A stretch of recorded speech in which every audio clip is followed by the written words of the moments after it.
tell secret recordings which are now worrying senior members of the British royal family regarding that now infamous Netflix documentary, docuseries, reality TV show, whatever you want to call it, from the former royals known as Harry and Meghan. As ever, let me explain. Hi, good morning, Neil. Sean here in the very heart of London, and as ever, nice to see you today. Hope you're all keeping well, minus below apparently now. We finally got that cold weather, it's come through. Yes, we've been promised it. Hope you're all keeping warm wherever you are. Just look after yourselves, as I often say. Very worrying in this weather, isn't it? Particularly when we're of a vintage year. Yes. I don't like ice, do you? Black ice. You can't see it, can you? And then, that one step can be fatal. I don't mean that in a negative way, but you just have to be careful, don't you? A little bit like the two ex-royals, Harry and Meghan, you would have thought that the things that they were doing would have proved fatal to them. But now there's a bigger story emerging, as one can imagine. What they did in that documentary series was really expose themselves to be charlatans, as we can now see, because they were clearly planning to do things for, virtually from the off. We saw Meghan barefaced, looking a totally different, shall we say, palatable colour without all of the makeup. Incredible, really, isn't it? And then, there she was filming herself, or someone was filming her, literally in Toronto, Vancouver, wherever she was, at the height of the Megxit scandal. But now, as you know, what's emerged is this, because as you can see, the ex-royals were very busy plotting, scheming, putting together some kind of docu-series right from the off.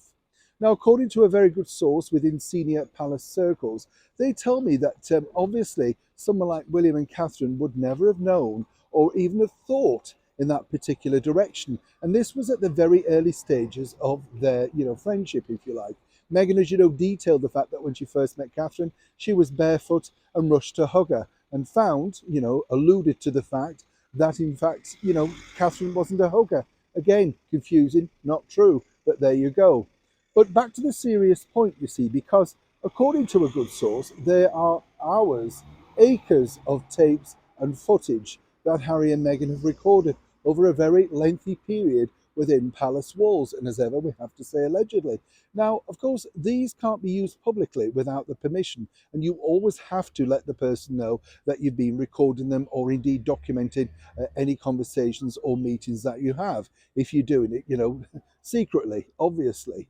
But you see, what it's good is that they can cite certain things, if this is the case, and bring them up within the documentary.